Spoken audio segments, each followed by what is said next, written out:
You're calling me selfish? Yes, I am. Jordan, you've done. Because I don't inherently believe one thing that Trump said on camera. No, it's not about believing, Jordan. It's not about believing. Because they're not our allies. When have they ever shown to be an ally? Right now, they're saying. No, they're not. They haven't done anything. Jordan, what the hell do you want him to do? Marjorie Taylor Greene says, I don't want to give any more money. Because he says one thing, you're like, oh, let's listen to him. He hasn't done anything. When they come to our side, whether it's Tucker Carlson or, goddamn it, Joe Rogan, when they're all coming to our side, don't tell them, I don't want you. You're an anti-Semite. You're a white nationalist. I don't want you, and I don't believe you. Take yes for an answer. For God's sake, for the Palestinians' sake, Jordan, you've been amazing on this. Please take yes for an answer. Donald Trump, the man of ego, not empathy, is being dangled as a potential peacemaker in the Middle East. And while most recoil in disbelief, Cenk Uygur dares to weaponize Trump's narcissism for good. In this explosive clash, Cenk obliterates the sanctimonious moral gatekeeping of the left, torching the idea that purity politics should outweigh Palestinian lives. He's not defending Trump's soul, he's exploiting his selfishness. Because if stroking his ego gets Gaza a ceasefire and ultimately an independent state, give the man a damn mirror and a Nobel Peace Prize. While Jordan clings to the righteous skepticism, Cenk rages through urgency. This isn't about feelings, it's about saving lives. And if the far right wants to stop funding Israel's war machine, even for the wrong reasons, Cenk says, take the win and run. You don't have to like your allies, just use them. Let's roll. This idea that Donald Trump is some diplomat and peacenik has shown time and time again to be untrue. And what we're going to see here is what we saw telegraphed by Netanyahu and the Israeli government for a year and a half. They are going to destroy all of it. Jordan, this idea like, oh, don't trust Trump, he'll never ever do the right thing because he doesn't have good intent and he's not actually a peacenik. Of course, it isn't about good intent and like all of a sudden you're like, oh, I think maybe Donald Trump's heart opened up. No, the only reason he might do it is because of corruption and ego. If he thought they're gonna build statues of him all over the world and he was gonna get a Nobel Peace Prize and he was gonna get to take home a couple of $1 billion, that's why he would do it. It's not complicated and Trump's not a complicated guy. Nevertheless, it is way less likely because still Israel has an enormous amount of power in this country. I know I'm out on a limb. I said it at the very beginning of the Trump administration. It's not even a majority likelihood, but is there for the first time a chance, a non-zero chance that they'll get to the right answer because of all the forces that I just explained, the corruption, the ego, etc.? Yes, there is. Yes, there definitely is. There is a possibility. And if you're not open to that possibility, you're making a giant mistake. You have to encourage that possibility. You have to tell Trump, oh my God, you'll be a hero. But by the way, he would be in that case. Oh, but if you say, nope, I'm just gonna be super pessimistic and I'm gonna yell at him no matter what he does, even if he does the right thing. And you know what? And because if he does the right thing and frees the Palestinians, no, he's still doing other things wrong. Since he's doing other things wrong, I'll never give him credit even though this would be a historic act. I think that's a massive mistake. So, do you see that encouraging him to do the right thing, especially encouraging the right wing to push him to do the right thing, might be the right strategy? I don't have faith in them doing that. Like you just laid out, all of the opposition to this plan is rooted in Islamophobia. Much of it, to be fair. Why would they suddenly take a different tact here? I think what we have seen, especially from the right, on foreign policy, going back to the Gulf days, if you want to be accurate, but largely from the war on terror on, it is a jingoistic foreign policy, and that's going to extend to Palestinians as well. So I just am not holding my breath. I mean, sure, I guess I'll encourage you, do the right thing, but like, I feel like it's falling on deaf ears. But Jordan, how can you say it's falling on deaf ears? Joe Rogan's talking about it. Like, I'm not just talking about Candace Owens, Tucker Carlson, and the far right. Rogan, Theo Vaughn, endlessly. Like Tucker Carlson is a straight up anti-Semite. The reason he's taking that position is because he's an anti-Semite. He is a white nationalist. Like, that's why no, Jordan, I'm being serious. Hold on. If he's an anti-Semite and that's our speculation, okay, that's terrible. and I'm going to deal with that later. But are you trying to discourage him from like? I'm not trying to discourage him. I'm not saying he's going to be an effective messenger to persuade Trump. Of course he is. Who would be an effective messenger? No. A Democrat? That doesn't make any No, sense, Jordan. Not.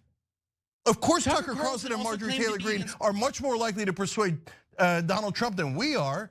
Isn't that the most obvious thing in the world? No, I'm not saying any of us are going to.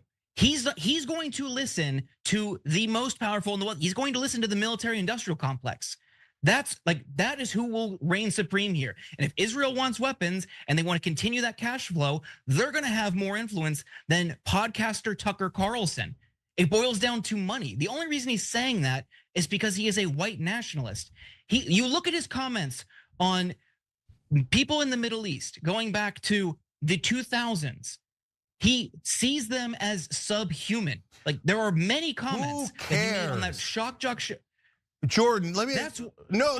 I'm him really up mad because about he's this. a Hold on. Why would I lift him up? There are plenty of people. No, stop with that nonsense, Jordan. Hold on. Listen. How is it nonsense? Okay, here's why. Because you are, the people who are saying that, yes, including you, you're being intensely selfish. Let me explain. So Tucker Carlson said we shouldn't go into Iraq after he originally was in favor of it. But after the war started, he said, we shouldn't be there. And I don't want to deal with these monkeys. Now he's talking about Muslims, that's my people, okay? So am I in favor of that? No, absolutely not. So I could choose to do one of two things. If we were back in that time, I could either encourage the Tucker Carlson wing of the party to get out of Iraq, which would have saved hundreds of thousands of lives. Or I could say, I am morally pure. He was Islamophobic. I banish him and I cancel him.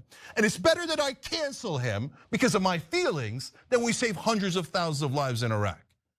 That's intensely selfish. Let it go. Yeah, okay, I don't know what his intentions are, and I don't give a goddamn what his intentions are. You've got to get the right wing. I'm not saying that it's going to be easy, Jordan. I'm not saying, I'm not naive. It's not like I don't know. I've been railing against the power of the Israeli lobby and the military industrial complex. But if we just go, oh, nope, I don't want any allies. I don't want allies from the people who are in charge now. How could you not see that that's maniacal and intensely selfish? Because they're not our allies. When have they ever shown to be an ally? Right now. They're saying. No, they're not. They haven't done anything. Jordan, what the hell do you want him to do? Marjorie Taylor Greene says, I don't want to give any more money. Because he says one thing, you're like, oh, let's listen to him. He hasn't done anything.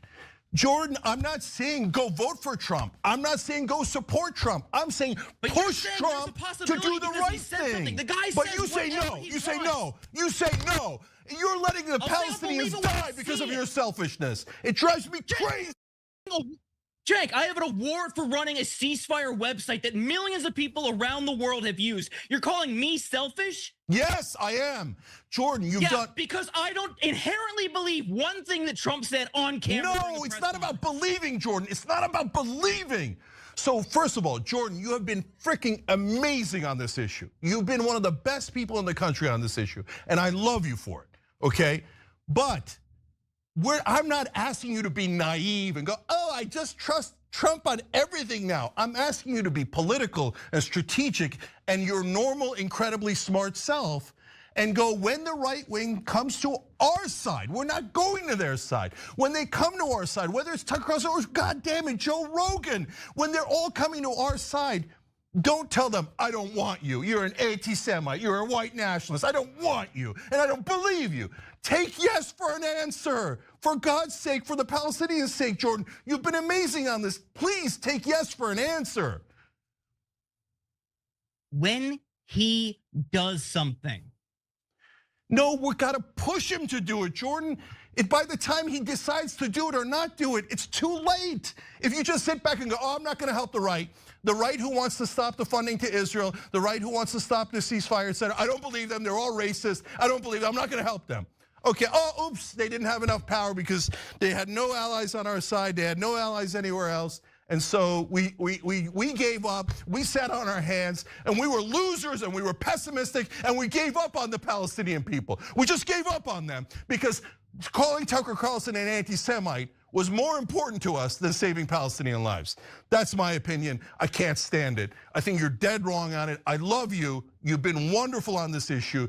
But no, when the other side comes to us on a super important issue where lives are on the line, I don't care about what their past is. And oh, they said the wrong word once. Oh, what do they think about trans people? Are you kidding me? Let's go save some lives. Let's save some lives. We're not in charge.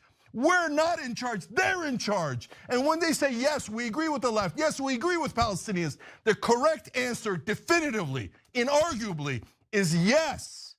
Thank you for coming to our side. We will take yes for an answer. So here's the brutal truth. If we wait for the perfect ally, we'll be attending Gaza's final funeral. Cenk's not asking you to worship Tucker Carlson. He's demanding you weaponize him. Because when bombs are falling and children are dying, purity politics is a luxury only the privileged can afford. Jordan's heart might be in the right place, but Cenk's playing chess while everyone else is busy virtue signaling on Twitter. You don't get to sit on the sidelines judging intentions while the right wing ironically holds the key to stopping the bloodshed. This isn't about who's clean, it's about who has power. And if the devil himself wants to cut the check to stop Israel's missiles, you cash it and walk away. Moral victories won't rebuild Gaza. Strategic ones will. So the question is, are you here to save lives or just to protect moral brand? Decide fast. But even faster, like this video, share and subscribe. And I hope to catch you guys down in the comments. Ciao for now.